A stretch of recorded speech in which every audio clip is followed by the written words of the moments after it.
Mess with the bull and you might get the horns. An ominous warning more at home in the world's bullfighting arenas. But for one Italian entrepreneur and former prisoner of war, it would be the beginning of one of the greatest stories in modern history. The story of how a dissatisfied customer tangled with arguably the auto industry's most influential figure and came out not only in one piece, but with a sizable chunk of his adversary's empire. This is the story of Ferruccio Lamborghini, the former soldier turned tractor builder who changed the face of supercar design forever.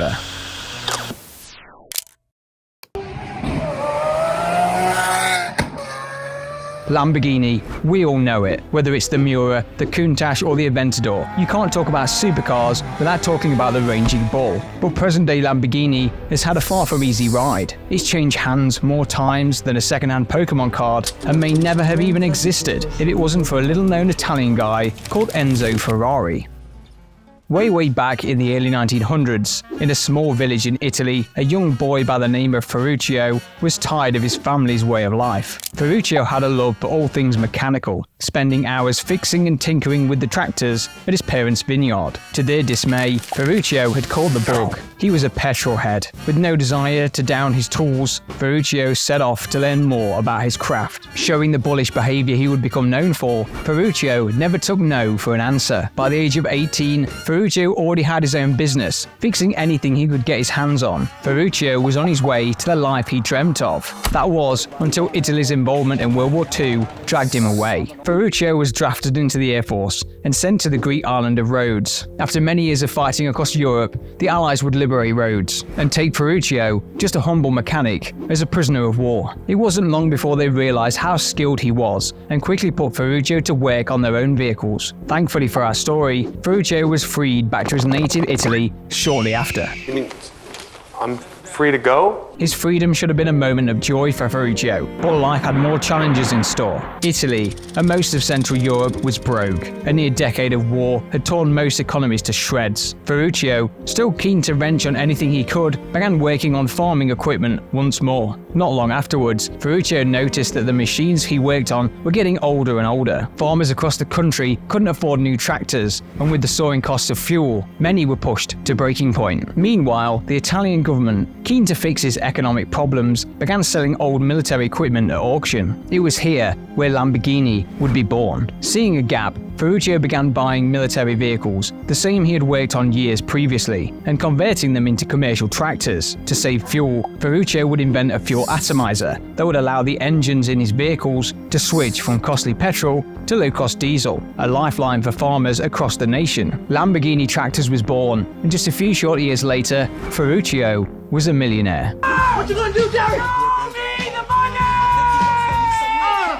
So you're a middle-aged guy living in Italy with lots of cash and a love for all things petrol. So what are you going to spend your money on? That's right. Ferruccio bought every car under the sun, from Jaguars to Mercedes, Maserati to Ferrari. If it was fast and exotic, Ferruccio had to have it. There was just one small problem. All these cars just kept breaking down, especially those fancy Italian ones. You see, Ferruccio had a fair few Maseratis and Ferraris, but they all had their issues. The Maseratis were too slow for Ferruccio, and the faster Ferraris had poor build quality and lacked refinement. Every time his Ferraris would break down, Ferruccio would have to take them to Maranello. Here they would be whisked off behind closed doors, only to emerge hours later without a hint of after-sales service. Something Ferruccio found unacceptable. He took the car back to his own mechanics and took it to pieces. Here he would find a part he knew all too well, a clutch. This wasn't any old clutch. It was a clutch he used on his $650 tractors. How has it found its way onto his Ferrari? Safe to say, Ferruccio is pissed.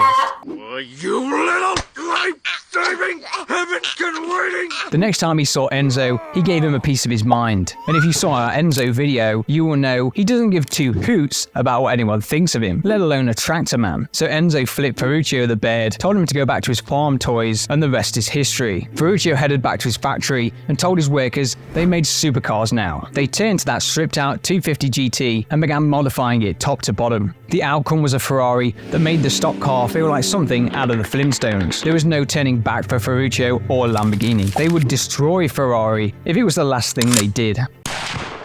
Ferruccio began gathering the best and brightest the Italian supercar market had to offer. He even stole 3 ex-Ferrari engineers just to get the inside track on the competition. He tasked them with making a V12 engine good enough for his first road car, and in true Ferrari fashion, they made a screaming race engine. Of course, they were Ferrari engineers after all. Ferruccio got them to dial down the 11,000 RPM, 400 horsepower race engine into something more reliable and smooth for the road. And with it, they created the beating heart of the brand, its iconic V12 engine.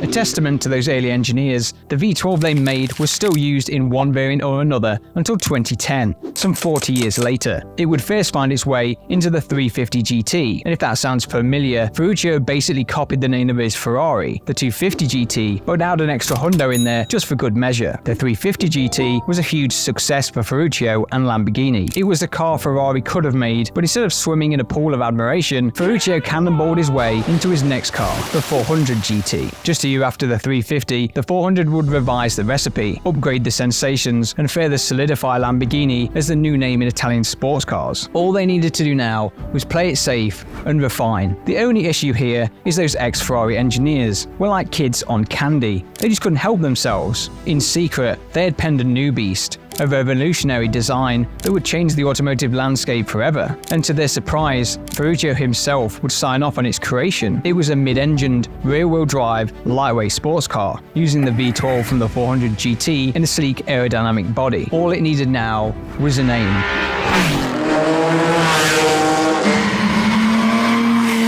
Ferruccio, a Taurus who used the logo of the bull-faced cars, happened to be friends with a famous bull breeder, known for his powerful and aggressive beasts, and so could there have been a more fitting name than the Miura? Now the Miura deserves its own video, and we'll get to that very soon, so be sure to subscribe so you don't miss that video. But long story short, the Miura, its V12, and its lightweight packaging would turn the world upside down. Here was a Bertone-styled, 350 horsepower, super skinny sports car that broke every mold. The Miura was so groundbreaking that it could no longer be classed as a sports car like its rivals Ferrari. The Miura had transformed, and thus the supercar was born. The Miura smashed every barrier put in front of it. It was gorgeous, it was exotic, and it was fast. And I mean freakishly fast. It set a production car record of 171 miles per hour. At the time, this was the fastest speed ever achieved by a production road car. Nobody had ever seen anything like it before. The Miura was so far ahead of its time, its layout is still used on every modern supercar. It was even in movies. It was driven by rock stars, it was in songs. The Miura was everywhere, and it's safe to say that Enzo was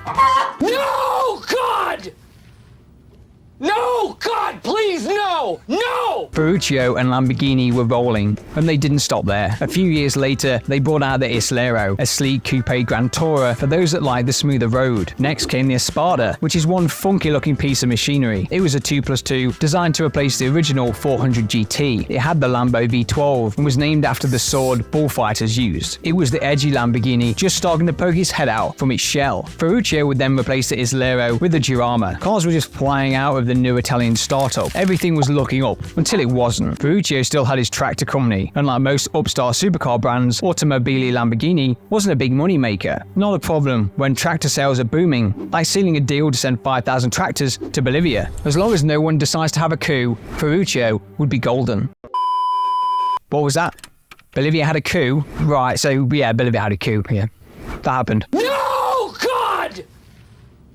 No, God, please, no! No! This left Ferruccio with 5,000 Lamborghinis and no buyers. His unionized workers could not be laid off to save expenses, and his tractor division lay in ruins. It would be sold off to a rival, and with it, Automobile Lamborghini's safety net was gone. Their own financial pressures now came to bear. Scrambling to find a solution, Ferruccio would sell 51% to a close friend, losing control of the company he founded as a giant FU to Ferrari. This began the dark years of Lamborghini. The 1973 oil crisis was yet another nail in the coffin. With people struggling to fill their Pintos, let alone their Lambos, the writing was on the wall. Ferruccio had done what he set out to do, give Enzo the middle finger and make a true Italian sports car he could put his name on. He would step away completely just 1 year after the crisis, selling his remaining stake. Lamborghini was in ruins. It needed a hero. It needed something that could bring back the spirit of the Miura way back in the 60s. They needed to turn it up to 11 and go full Lambo. Lamborghini would unleash onto the world the Countach.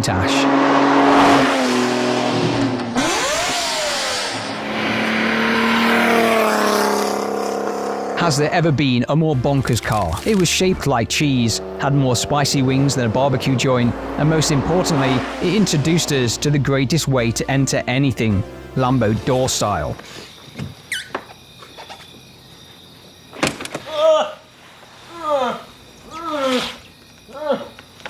The Countach was the most insane car ever to leave the drawing board at Lamborghini. It was so mental and sharp that US regulators had to bolt awful bumpers so people's legs didn't get chopped off. Logically, the next step for Lamborghini was to design something that literally smashed people.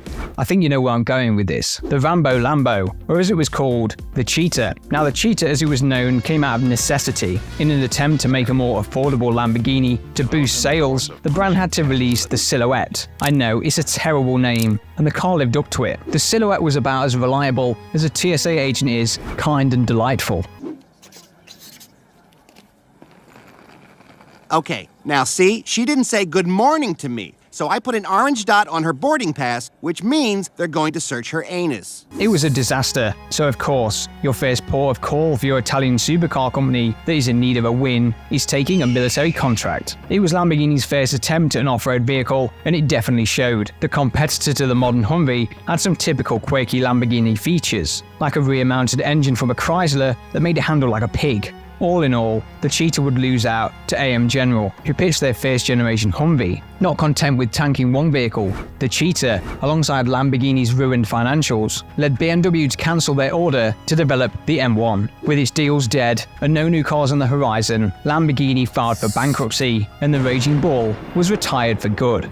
Of course not. As was always the case, Lamborghini was acquired once more. The Countach was still ticking along, and Lamborghini had some Cheetah shells to use, so they dusted them off, dropped the V12 from the Countach in it, and gave birth to the Rambo Lambo. The LM002 would fit perfectly into today's world of hyper-fast SUVs, a little less so in cash-strapped 1980s. The Chrysler pair would return to save Lamborghini's name, buying it for just $25 million. The first job was to bring back what Lamborghini was famous for, face-ripping V12 supercars. The Chrysler-led Lamborghini would release my personal favorite Lamborghini, the aptly named Diablo.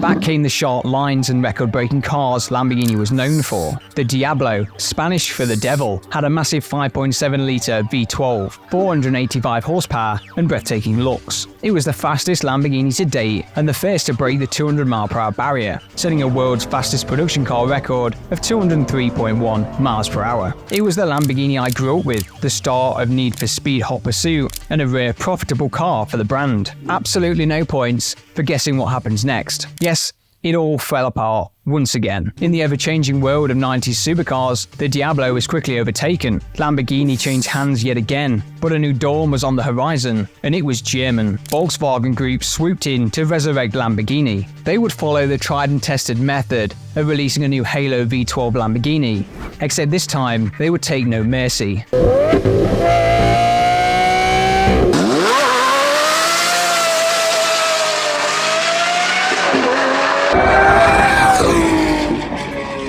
The Lamborghini Murcielago shook the world to its core. Back came the bull names of old. This one, honouring the OG bull from the OG stable of the 60s. The Big Daddy Bull has a 572 horsepower, 6.2-litre V12 that flung this smooth, wedge-shaped bar of automotive gold to the top of the food chain. Like later Diablo models, the Murcielago was all-wheel drive, but in true Italian spirit, this power would be sent primarily to the rear, making the Murcielago a dream to drive, albeit a very wide and loud dream. To complement their V12 Halo car, the now German Lamborghini would do something they've not done before. They would release a second line of cars aimed at a much different audience. Step forward, the now legendary Gallardo.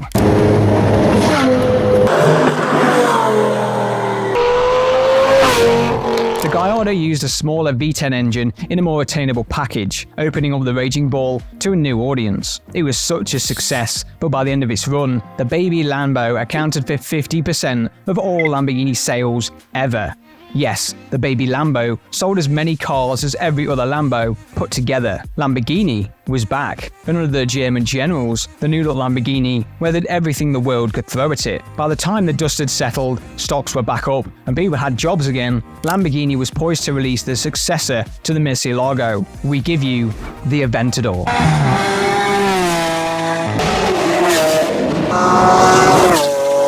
The Aventador is peak Lambo. If you ask a kid to draw a Lambo, it would look like the Aventador. It had angles on top of angles, a brand new V12 that wasn't based on the original 1960s design. The Aventador destroyed everything in its path. Even when it set on fire, it was still the best supercar money could buy. Nothing else came close to the raw speed and drama. They even made some extra bonkers versions like the SVJ, which stood for Super Veloce Jota, or Super Fast Race Car. The Aventador would live rent-free on everyone's bedroom wall for more than a decade, with little change to the masterpiece. Its new 6.5-litre V12 would max out at a mind-altering 770 naturally aspirated horses. Car and Driver magazine even called it the best Lamborghini ever, better than the Miura or the Countach. Lamborghini would go on to sell nearly 12,000 Aventadors, and let's not forget the baby Lambo, upgraded a year after its big brother and wearing a new name. The new Huracan took Lamborghini into a whole new tier. Their lineup now featured the best of the best, with full Lamborghini flair. They even made an SUV, much to the horror of supercar fans, but even this was a huge success for the brand. The Urus became the brand's best-selling car, doing over 6,000 units in a single year. And with rumours of a new Huracan replacement and the recently released Ferrari, the raging bull is sure to dominate supercar showdowns for many decades to come, alongside their old rival Ferrari. You can check out some of Ferrari's iconic cars to my right, and be sure to subscribe to this channel so you can see our deep dive into Lamborghinis past and present. It's something you definitely won't want to miss.